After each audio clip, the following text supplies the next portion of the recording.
story unfolds in a vibrant downtown area, where the competitions for customers is fierce. Today, we'll explore a scenario of creative destruction through the lens of two aspiring entrepreneurs facing a critical decision: innovate or replicate.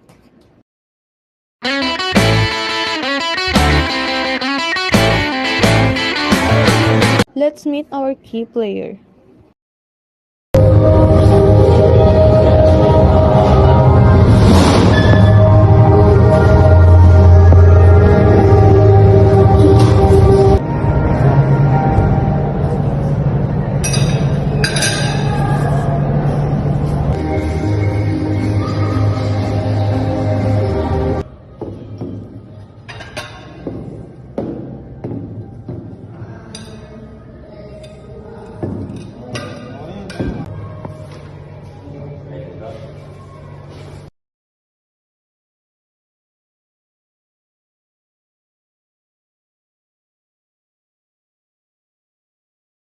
That's a risky, Alicia Jean. What if yung technology mag-fails during peak hours? Paano na yung ibang matatandang customer na hindi tech-savvy? Ano ang marketing strategy mo? Paano ka mapapansin sa ganitong marketing strategy? It's affordable and susubukan ko talaga ako sa services sa mga Iniisip ko na yung organize ang ating corner natin. Gusto ko mag-develop tayo ng QR code ordering system. Yung pwede natin maging gamitin sa auto ordering o sa orders. Nagpapahinto lang ng regular kami customer lang kami. Tama nga yan ng mga pabilis ng trabaho kahit po yun. Pero Andre, ano ang yung budget for this modernization? Kaya mo mag-i-handle yung mga disruption sa operations? Andre, pwede kitang tulungan ng user-friendly QR code system. Tayo tulungan. This highlights the core of entrepreneurship: identifying opportunities, taking calculated risks, and adapting to market demands. Gusto ko subukan ng QR code concept na ito. Get feedback, improve ang system. It's a big risk.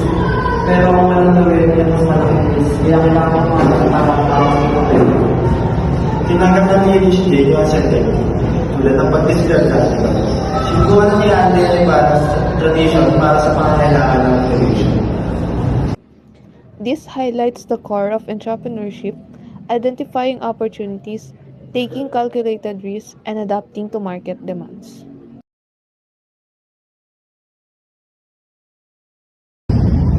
Alicia, represent the entrepreneur siya ang nag-create ng bagong system para mamit yung isang customer. Andre si more than business person. Sinusunod na yan ang kanyang mga kasalukuyang negosyo sa daily na market conditions. Initially stating that authorities sa pag-introduce ng bagong concept. Si Andre naman sinusukuhan ng consumers ang risk sa pamamagitan ng pag-modernize sa kanyang concept. And this reflects computer-aided structure where the ratio is not existing business models.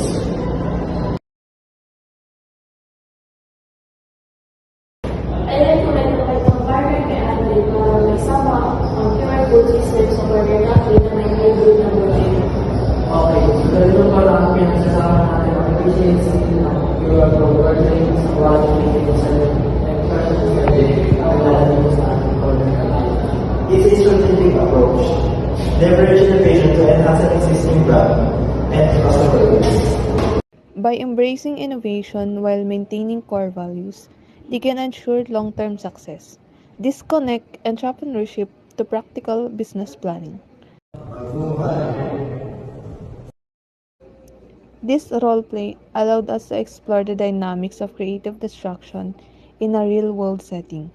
We learned that success requires a blend of innovation, adaptation, and strategic planning. Thank you.